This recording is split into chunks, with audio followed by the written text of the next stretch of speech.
에스더 5장 1절에서 14절입니다. 한 절씩 교독하겠습니다. 제3일에 에스더가 왕후의 예복을 입고 왕궁 안뜰 곳 어전 맞은편에 서니 왕이 어전에서 전문을 대하여 왕자에 앉았다가 왕후 에스더가 뜰에 선 것을 본즉 매우 사랑스러움으로 손에 잡았던 금규를 그에게 내미니 에스더가 가까이 가서 금규 끝을 만진지라. 왕이 이르되 왕후 에스더여 그대 소원이 무엇이며 요구가 무엇이냐 나라의 절반이라도 그대에게 주겠노라 하니 에스더가 이르되 오늘 내가 왕을 위하여 잔치를 베풀었사오니 왕이 좋게 여기시거든 하만과 함께 오소서 하니 왕이 이르되 에스더가 말한 대로 하도록 하만을 급히 부르라 하고 이에 왕이 하만과 함께 에스더가 베푼 잔치에 가니라. 잔치에 술을 마실 때 왕이 에스더에게 이르되 그대의 소청이 무엇이뇨 곧 허락하겠노라. 그대의 요구가 무엇이뇨 나라의 절반이라 할지라도 시행하겠노라 하니 에스더가 대답하여 이르되 나의 소청 나의 요구가 이러하니이다. 내가 만일 왕의 목전에서 은혜를 입었고 왕이 내 소청을 허락하시며 내 요구를 시행하시기를 좋게 여기시면 내가 왕과 하만을 위하여 베푸는 잔치에 또 오소서. 내일은 왕의 말씀대로 하리이다 아니라.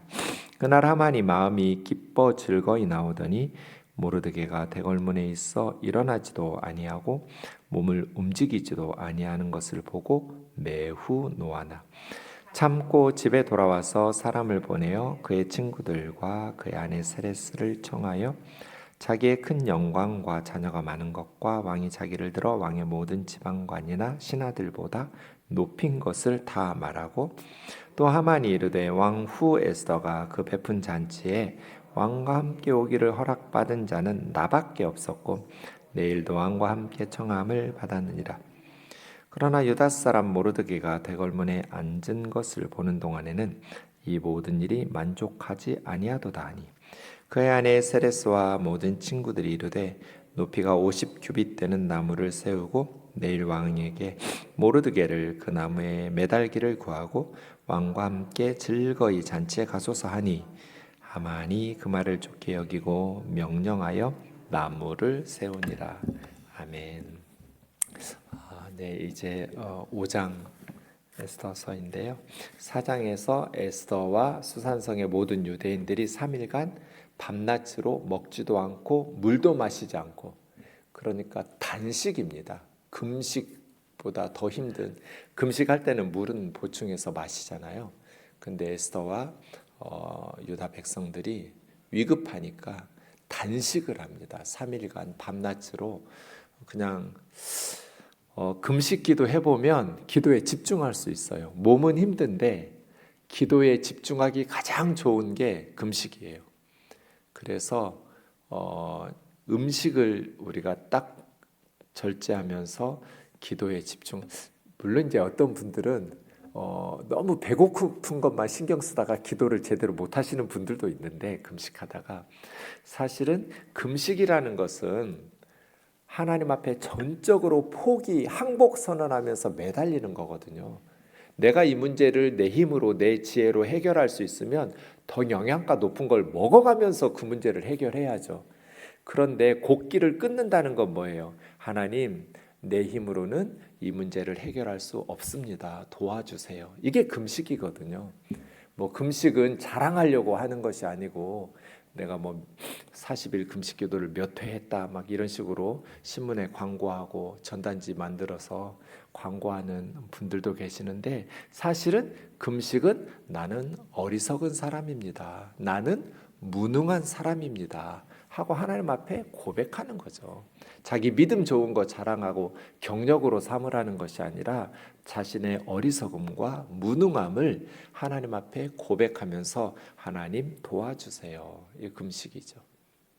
3일간 금식하고 이제 드디어 죽으면 죽으리이다.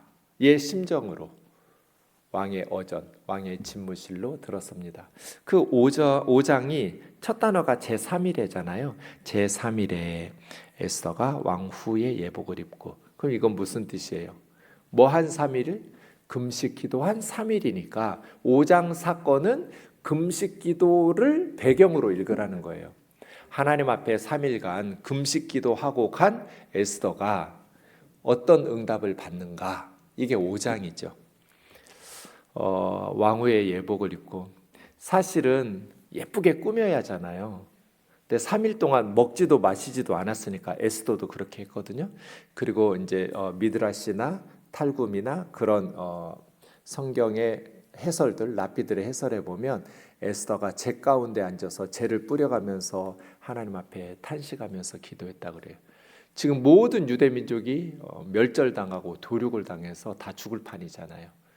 그러니까 하나님 앞에서 간절히 기도하니까 많이 야위고 수척해지고 뭐 기름을 바르고 왕후가 될 때는 6개월 동안 몸에 기름 바르고 나머지 6개월 동안 기름을 바르면서 피부를 부드럽게 예쁘게 만들고 온갖 가장 좋은 화장품을 발라가지고 그렇게 꾸미고 왕에게 들어갔지만 지금 3일 동안 금식하고 들어갔으니까 사실은 인간적으로 보면 썩 좋은 방법은 아니죠.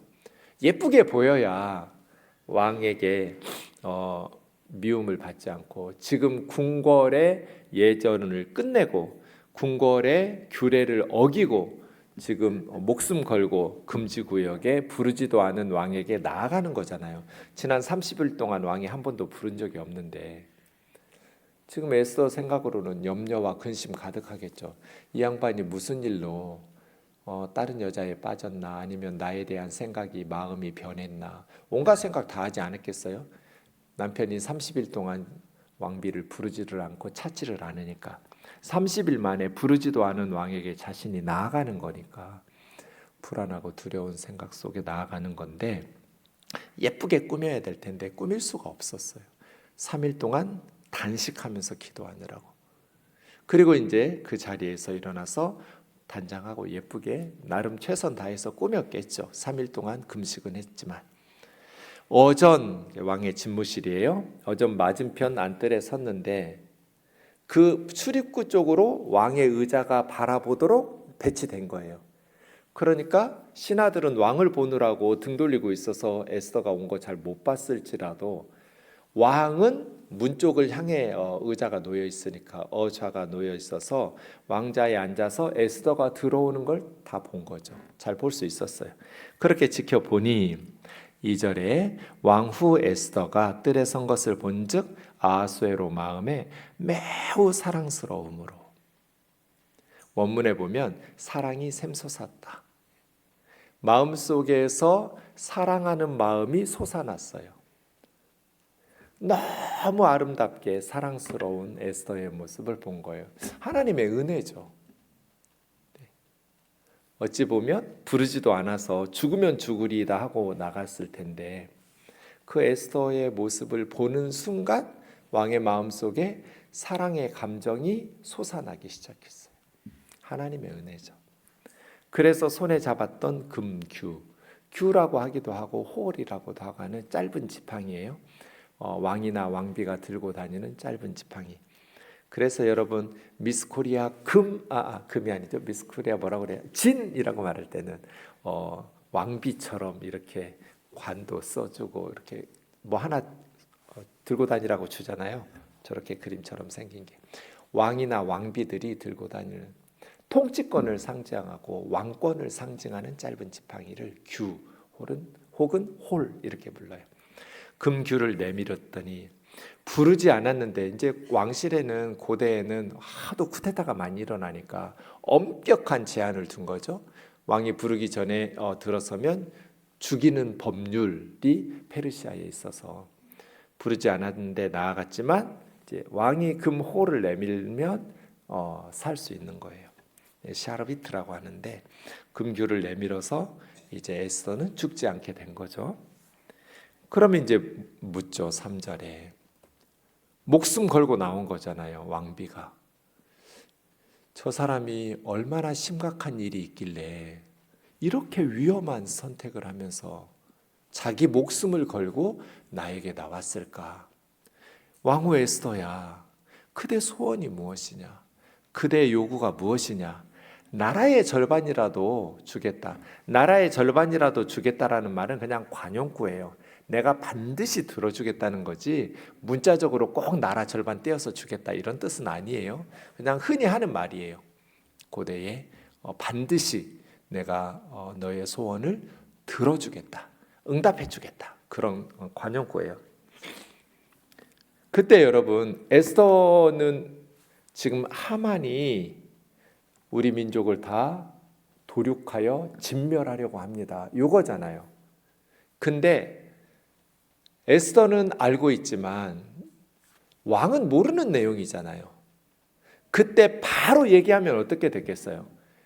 에스더가 나가자마자 바로 하만의 음모를 왕에게 말하면 아직 왕은 마음에 생각할 생각이 준비가 안 돼 있단 말이에요. 여러분 요한복음 8장에 보시면 간음 현장에서 잡힌 여인을 예수님 앞에 끌고 온 유대인들이 있었잖아요. 질문을 던지죠. 이 여자가 간음 현장에서 붙잡혀 왔습니다. 모세 율법에는 이런 자는 돌로 쳐서 죽이라고 했는데 예수님 돌로 치리까 말리까? 치라고 그러면 어떻게 되겠어요? 로마 제국 법에 따라서 살인 교사, 그죠? 그러니 예수님이 처벌받을 것이고 돌로 치지 말라고 대답하시면 유대인들이 뭐라고 하겠어요? 모세 율법을 어기는 자가 무슨 랍비 행세를 하고 사람들에게 말씀을 가르치냐 이렇게 비난하겠죠? 치라고 말해도 문제가 되고 치지 말라고 말해도 문제가 돼요. 그래서 예수님은 뭐 하셨어요? 무릎 굽히고 그냥 바닥에 앉아서 땅바닥에 뭐라고 쓰셨죠? 또 뭐라고 쓴 내용을 가지고 막 성경에서 내용을 말씀해 주지 않은 건 그건 별로 중요한 게 아니에요. 쓰는 행동이 중요해요. 예수님 왜 이런 행동을 했을까요? 누가 봐도 올무잖아요. 덫을 놓고 질문 던지는 거잖아요. 그리고 그 행동이 아주 악하잖아요. 모세 율법을 정확하게 따르라면 간음 현장에 둘이 있었겠죠. 여자 혼자 간음을 저지를 수는 없으니까요. 그러면 둘 다 잡아와야죠. 정말 모세 율법을 지킬 생각이었다면. 성 밖에서 그런 일이 있으면 남자만 죽여요. 여자는 살려요. 근데 성읍 안에서 그런 간음 사건이 있으면 둘 다 죽여요. 어쨌든지 남자는 죽여요. 들이든지 성 안이든지. 여자는 들이면 살려주고 성 안에서 그 사건이 일어나면 죽여야 돼요. 사실은 간음 현장에서 잡는 게 쉽지는 않을 텐데 남자와 짜고 당시의 여자들이 지금처럼 직업을 가질 수 없으니까 이렇게 경제적으로 어려우면 그런 유혹에 많이 빠졌다고 해요. 먹고 살려고. 그러다 보니 현장에서 잡혀서 남자는 달아나 버리고 여자만 끌고 온 거잖아요. 누가 봐도 악한 짓이에요. 그때 예수님이 흥분하면서 너희 중에 죄 없는 자가 먼저 돌로 쳐라 이랬다면 그래 이놈아 내가 죄 없다 하고 돌로 쳤을 거예요. 근데 예수님은 그 분위기를 가라앉힌 거잖아요. 침착하게 생각할 시간을 주면서 계속 사람들이 물어도 그리고 나서 예수님이 너희 중에 죄 없는 자가 돌로 쳐라 그 말씀을 하시고 그 다음 예수님 뭐 하셨어요? 너희 중에 죄 없는 자가 먼저 돌로 쳐라 하시고 다시 시선을 피해주면서 땅바닥에 뭐라 쓰고 계셨어요. 그러니까 분위기에 끌려가면 망해요.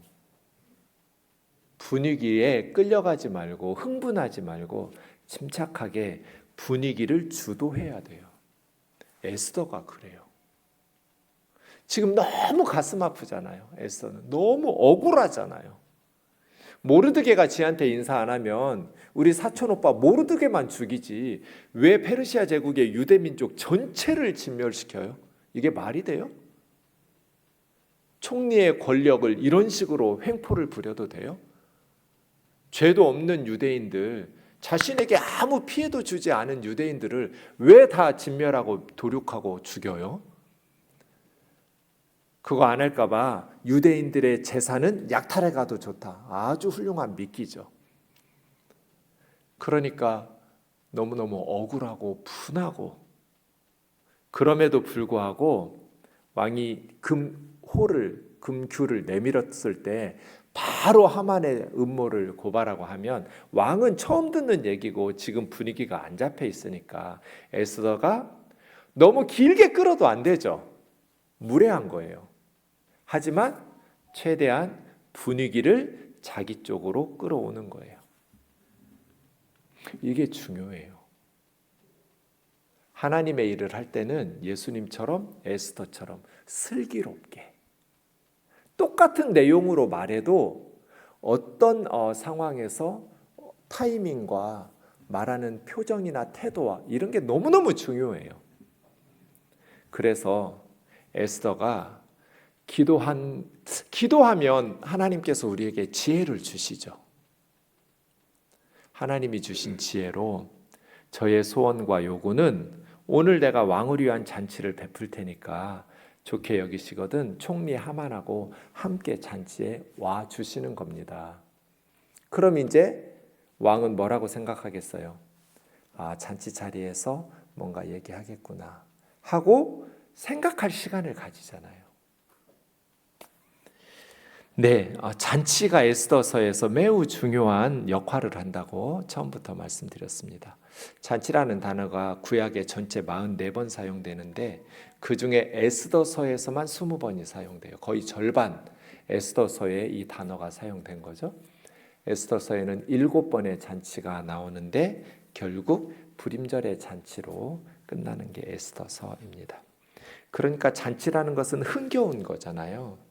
그런데 비극으로 첫 번째 와스디 왕후가 폐위되는 사건으로, 그리고 이스라엘이 하만의 음모 때문에 멸절당할 위기 가운데 불임절의 대역전의 기쁨의 잔치로 끝나는 것이 에스더서입니다. 5절입니다. 그래서 왕이 하만과 함께 왕후 에스더의 잔치에 가려고 하만을 급히 부르라 해서 갑니다. 그래서 두 번째 또 묻습니다. 왕비 에스더, 그대의 소청이 무엇이고 요구가 무엇이냐? 나라 절반이라도 주겠다. 그때 에스더가 다시 말합니다. 나의 소청, 나의 요구는 이렇습니다. 은혜를 입었고 내가 소청을 허락하시며 내 요구를 시행하시기 좋게 여기시면 하만을 위해서 베푸는 잔치에 내일 한 번만 더 와달라고. 내일은 말해주겠다고. 그러니까 너무 길어도 무례하고 안 되고 최대한 왕에게 생각할 시간들, 그리고 자기의 마음이 얼마나 괴로운지, 이 말이 얼마나 꺼내기 힘든 말인지 충분히 알리는 것이죠. 그래서 그 다음 이제 둘째 날의 잔치를 준비하고 가는데 하만이 얼마나 마음이 기뻤는지, 지금 왕비가 왕하고 자기만 잔치에 초대해가지고 극진하게 대접했잖아요. 극진한 왕비의 대접을 받고 나오는 하만이 너무 기쁘고 행복했어요. 근데 갑자기 그 좋던 기분이 깨져버렸어요. 왜? 대궐문에 있던 모르드게 이놈이 일어나지도 않고 몸을 굽히지도 않는 거예요. 다른 사람들은 다 일어나서 무릎 꿇고 몸을 굽혀서 자기에게 절하는데 모르드게 저 녀석은 대궐문에서, 근데 하만이 대궐 왔다 갔다 자주 하니까 그때마다 기분이 상하는 거잖아요. 매우 분노하게 됐어요. 그래서 한 구절 안에서 앞에서는 마음이 즐거이 나왔는데 매우 노하나로 끝나버렸잖아요. 모르드게 때문에. 하지만 그 분노를 참고 집에 돌아와서 친구들과 아내 세레스를 불렀어요. 그리고 말해요. 자신에게 있었던 일들 4가지를 얘기하는데 첫 번째는 자기의 큰 영광, 큰 영광이라고 번역한 이 단어는 많은 재산이에요. 나는 엄청난 재산을 가지고 있다. 많은 재산. 두 번째는 자녀가 많은 것. 고대에는 풍요와 다산, 이것이 가장 큰 축복으로 보니까 하만은 10명의 아들이 있었거든요. 아들을 10명을 두었어요. 그래서 자녀가 많은 것. 그리고 왕이 자기를 들어서 지방의 모든 총독들이나 왕궁의 모든 신하들보다 가장 높은 총리의 지위를 준 것. 세 번째죠. 거기다가 오늘 왕후 에스더가 베푼 잔치에 나만 초대한 거, 그리고 내일도 나만 왕과 함께 초대받은 거. 하만이 너무너무 기분이 좋아가지고 자랑하는 거예요. 근데 문제는 13절이죠. 유다 사람 모르드게의 출신 유다 민족이에요.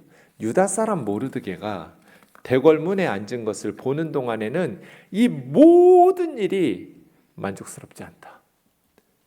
그러니까 자기는 많은 재산도 있고 10명의 아들들, 많은 자녀도 있고, 그리고 왕이 자기를 가장 높은 지위에, 페르시아 사람들도 그렇게 많고 전쟁의 영웅들, 군사령관들도 많은데 아말렉 출신인 피정복 국가 출신인 나를 가장 높은 자리에 세워서 1인 지하 만인 지상이잖아요. 최고의 권력을 주었다. 그리고 왕하고 나만 불러다가 잔치를 베풀고 내일도 그렇게 나하고 왕만 초대받았다. 그렇게 신나고 행복했는데, 그런데 유다 민족, 유다 사람 저 모르드게 녀석 때문에 내가 이 모든 게 만족스럽지가 않다. 행복하지가 않다. 그래서 모르드게를 처형할 때까지는 어떤 만족도 행복도 없다는 거잖아요. 여러분, 이 하만의 삶을 보세요. 하나님이 베푸신 그 많은 것들이 있음에도 불구하고 모르드게 때문에 만족하지 아니하도다잖아요. 우리 삶에는 언제나 좋은 놈, 나쁜 놈, 이상한 놈이 있거든요. 좋은 놈들만 같이 살면 행복하겠죠. 근데 그런 사람은 아무도 없어요. 저나 여러분의 주위에는 좋은 사람들도 있지만 나쁜 사람들도 있고 도저히 이해가 안 되는 이상한 사람들도 있어요. 여러분 남편 이해가 돼요? 잘 안 되죠? 이상하죠? 네. 좋은 놈, 나쁜 놈, 이상한 놈이 같이 살아요, 우리가. 하만도 그래요, 하만도. 모르드게 이해도 안 되고요. 진짜 하만이 볼 때는 나쁜 놈이에요. 그 사람에 의해서 내 행복이 좌지우지 될 필요는 없다는 거예요. 왜 우리의 인생을 다른 사람 때문에 좌지우지 돼야 돼요? 왜 이렇게 많은 걸 주었는데, 많은 재산과 자녀와 권력과 이런 존귀함을 누리면서도 찍어가지고 죽이고, 모르드게뿐 아니라 내 분이 풀리도록 모르드게의 모든 유다 민족을 다 진멸하고 도륙해서 제거해야 돼. 씨를 말려버려야 돼. 왜 이렇게 악한 마음을 품고 사냔 말이에요. 그래서 우리 인생의 중요한 원리 중에 하나가 다른 사람 때문에 내 행복이 좌우돼서는 안 된다. 그냥 하나님 앞에서 내 삶을 살면 돼요. 제가 이거 누구한테 배웠냐면요, 연변과기대 김진경 총장한테 배웠어요. 제가 양재동에 있을 때 고민이 하나 있었어요. 그 고민하고 있을 때 오랫동안 기도했는데, 그 기도하면서 고민하고 있을 때 마치 연변과기대 총장인 김진경 박사가 띵들교회 설교하러 오셨어요. 제가 부탁해가지고 교우들에게 주일 설교할 때 1부 설교 끝나고 2부 설교하는 중간 쉬는 시간에 제가 이제 총장님에게 이렇게 차 대접하면 간식 드리고 차 마시면서 대화 중에 갑자기 나왔어요. 총장님, 이제 고민 하나 있다고. 이 교회 예배당 새 들어 살고 있는 이 건물주가 세금을 제대로 안 낸다고. 다운 계약서를 쓴 거예요. 전 몰랐어요. 예나 지금이나 제가 계약서를 쓰고 뭐 하지 않고, 우리 장로님들, 집사님들이 제 도장 가지고 가서 계약서를 쓰기 때문에 몰랐어요. 그런 줄을. 몇 년 동안 몰랐어요. 저는 당연히 뭐 한 달에 500만 원 월세 낸다 이러면 그냥 500만 원 월세 내고 그렇게 계약서가 쓰여 있는 줄 알았어요. 근데 그런 계약서가 있고 세금 그렇게 하기 위한 계약서는 뭐 낮춰서 쓴 거예요. 그걸 나중에 몇 년 후에 알았어요. 아니, 교회로 사용하는 건물에서 세금을 제대로 안 내려고 불법을 저지른다는 게 너무 괴로운 거예요. 그래서 다른 건물로 이사 가자. 집사님, 권사님들, 장로님들한테 얘기했는데 목사님, 건물주들이 교회는 잘 안 빌려줘요. 찾아보긴 해도 거의 없어요. 그건 저도 알고 있는 사실이에요. 건물주들이 교회로 참 안 내주려고 그래요. 자기 건물을. 그래서 쉽지 않고, 그러면 장로님들한테 우리가 내야 될 세금을, 건물주가 내야 될 세금을 교회에서 내주자. 그래서 정상적으로 세금을 내도록 우리 교회에서 건물주가 내야 될 부분을 내주면 되지 않냐. 그랬더니 장로님들이 웃어요. 왜 웃었을까요? 목사가 세상 물정을 너무 모르니까. 제가 세상 물정을 너무 모르는 거예요. 왜요? 목사님, 그 건물주가 교회하고만 그렇게 계약서 썼겠어요? 5층까지 다 그렇게 계약서 썼겠죠. 다른 층 사람들도. 그죠? 그럼 다른 층 사람들이 내야 될 세금을 지하에서부터 5층까지 교회에서 다 내줄 거예요? 그건 아니잖아요. 그래서 우리가 그렇게 하고 싶어도 할 수가 없어요. 이게 저의 고민이었어요.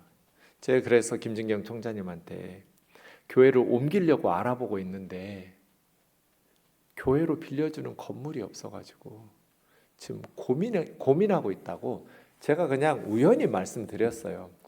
그랬더니 총장님이 정색을 하고 저한테 이렇게 말씀하시는 거예요. 정 목사님, 다른 사람의 죄에 대해서 간섭하지 마세요. 우리는 할 수 있으면 법을 지켜가면서 목회하고 싶고 선교하고 싶지만 그럴 수 없는 상황이 너무 많다고. 총장님이 중국에서 연변에서 사역하고 평양 과기대도 짓고 막 초창기였어요. 북한에 가서 내가 사역하면 북한 사람들이 다 내 마음에 들게 성경대로 바르게 양심껏 하겠냐고. 그런데 그것 때문에 신경 쓰기 시작하면 선교 안 해야 된다고. 우리 마음으로는 깨끗하게 합법적으로 하고 싶지만 세상이 악한데 그 악한 세상에서 목회하고 선교할 때는 어쩔 수 없이 타협해야 될 때가 있는 거라고. 우리는 최선을 다해서 하나님의 말씀을 지키려고 노력해야 하지만 현실 속에서는 하나님의 말씀 100% 하려고 하면 아무것도 못하는 게 대부분이라고. 그래서 다른 사람의 죄에 대해서 간섭하지 말라고. 그리고 제가 그 말씀을 오랫동안 묵상하지 않았겠어요? 지금까지?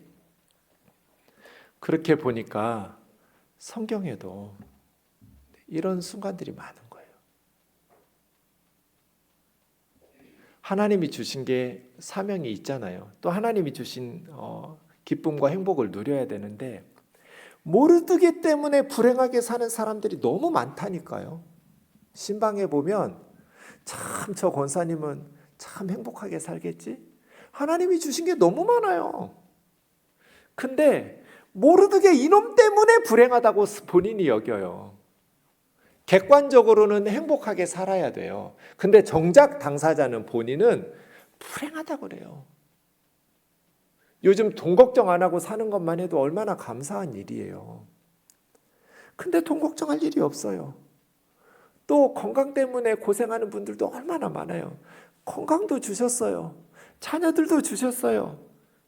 많은 것을 하나님께서 주셨는데 만족을 못하고 행복하게 살지를 못해요. 하나님의 은혜에 감사하면서 살 줄을 몰라요. 모르게 이놈 때문에. 그래서 이렇게 어리석게 사는 성도들이 참 많더라고요. 그래서 제가 김진경 박사님 이야기하면서 그래, 다른 사람의 죄 때문에 내가 얼마나 심하게 고민했으면 그 질문을 했겠어요. 그 짧은 순간에. 제가 정말 우리 건물주 때문에 위장약 몇 통 먹었을 거예요. 그거 스트레스 받아가지고. 근데 내 힘으로는 불가능하잖아요.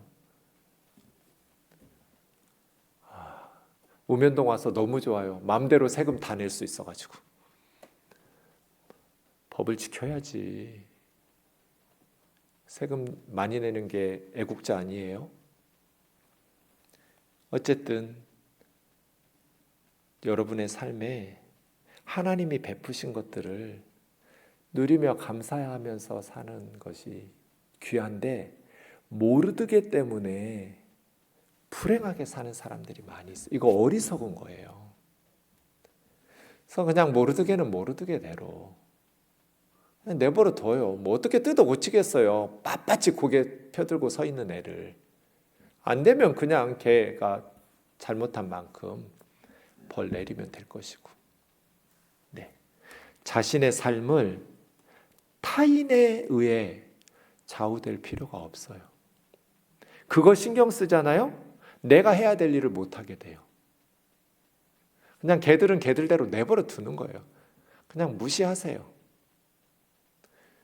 뭐 내 속에서 나온 내 자식도 못 고치는데 어떻게 남의 자식을 고쳐요?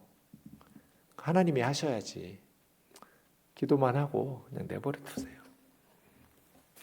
마지막 14절입니다. 그 안에 세레스와 친구들이 50규빗 되는 나무 세워서 모르드게를 그 나무에 내일 아침에 왕에게 요청해서 매달고 공개 처형시키고, 그럼 속이 후련할 거 아니에요. 저녁에 왕비의 잔치에 가라고. 참 이렇게 악한 꾀를. 규빗은 발꿈치에서부터 손끝까지 약 45cm니까 22.5m예요. 한 23m 되는 거죠. 높은 23m짜리 나무 세워놓고 높이 매달아서 공개 처형을 시키라고. 잠언 13장 20절입니다. 지혜로운 자와 동행하면 지혜를 얻고 미련한 자하고 사귀면 해를 받는다는 걸 기억해야 돼요. 이 친구들과 아내 세레스가 23m짜리 나무 세워놓고 매달아 죽이라는 거잖아요. 이렇게 악한 계획을 가르치고, 그래서 우리 곁에 지혜로운 사람하고 사귀어야 돼요. 어리석고 미련한 자하고 사귀면 결국 그 나무에 하만은 매달려 죽임을 당하잖아요. 지난주 칼럼에 제가 쓴 것처럼 언어 생활을 위해선 3가지를 검토해야 돼요. 그 내용이 참인가? 가짜뉴스 퍼나르지 말고 꼼꼼하게 점검해야 돼요. 내용이 참인가? 2번째는 내가 한 말이 유익한가? 쓸모 있는 말인가? 아니면 그냥 쓸모없는 말들. 그 소음 공해예요. 3번째는 표현이 예의 바른가?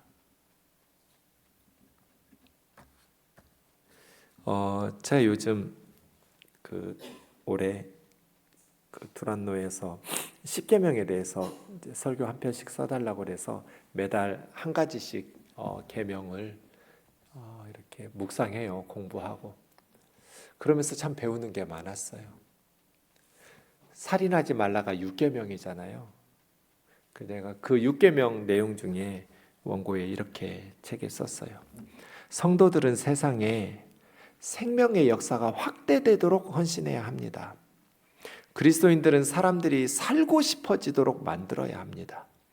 사람들을 불행에 빠뜨리고 죽고 싶도록 만들었다면 우리는 6계명 살인하지 말라는 계명을 순종하지 못하고 산 것입니다. 누군가 실제로 이웃을 죽이지는 않았지만 이웃이 죽고 싶게 만들었다면 그 사람도 그의 죽음에 대해서 책임이 있습니다. 이 하만의 친구들과 아내 세레스 말이에요.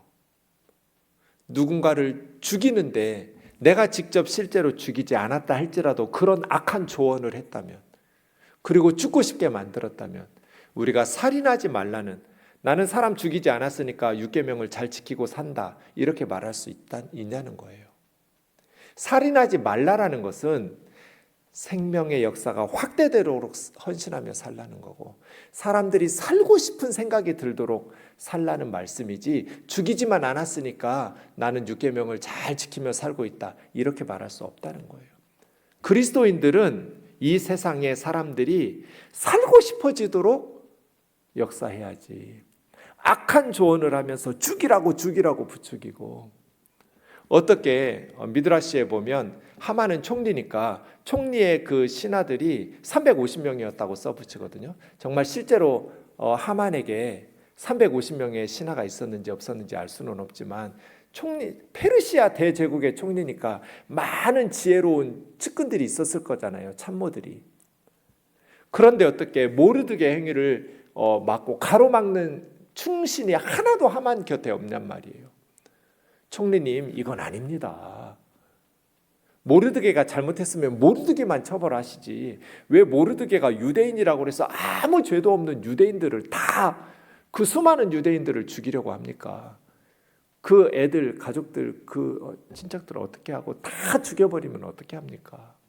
이렇게 가로막는 충성스러운 측근이 한 명도 없었다는 거잖아요. 우리 그리스도인들은 살인하지 마라, 죽이지 마라. 하나님은 생명을 정말 소중히 여기시는 분이거든요. 그래서 사람들이 살아가고 싶은 그러한 생명의 역사들을 이루는 삶을 살아야겠습니다. 결론적으로 이스라엘의 구원과 이스라엘의 구원은 하나님의 섭리, 하나님의 도우심과 에스더의 지혜에서 열매를 맺습니다. 새벽에도 말씀드렸지만 3가지 요소가 있었습니다. 먼저는 3일간의 금식 기도가 있었어요. 우리는 에스더처럼 기도보다 성령보다 앞서서 일하면 안 돼요. 언제나 기도가 앞에 가야 되고 성령님이 앞서가고 우리가 따라가야 돼요. 성도들은 주의 일을 할 때, 그리고 인생을 살아갈 때 기도보다 성령보다 앞서가지 마라. 2번째, 기도만 하지 마라. 에스더가 죽으면 죽으리이다 하고 헌신하잖아요. 왕이 부를 때까지 기다리지 않잖아요. 죽으면 죽으리이다. 지금 하루가 급하고 유대 민족들은 12월 13일이 되면 멸절을 당할 텐데, 그래서 죽으면 죽으리이다 하는 헌신도 해야 돼요. 기도만 하지 말고. 마지막 3번째, 오늘 5장에서 가르쳐 주는 게 뭐예요? 흥분하지 마라. 분위기에 끌려가지 마라. 감정에 흔들리지 마라. 침착하게, 지혜롭게, 예수님처럼 분위기를 주도적으로 끌어가야 뜻한 바를 이룰 수 있어요. 지혜롭게, 침착하게. 옳은 말인데, 억울한 거 알겠는데 흥분해서 말하면 역효과예요. 아이들을 훈육할 때도, 직장에서도, 교회에서도, 가정에서도. 그래서 제가 뚜껑 열렸을 때 말하면 나중에 후회한다고 그랬죠.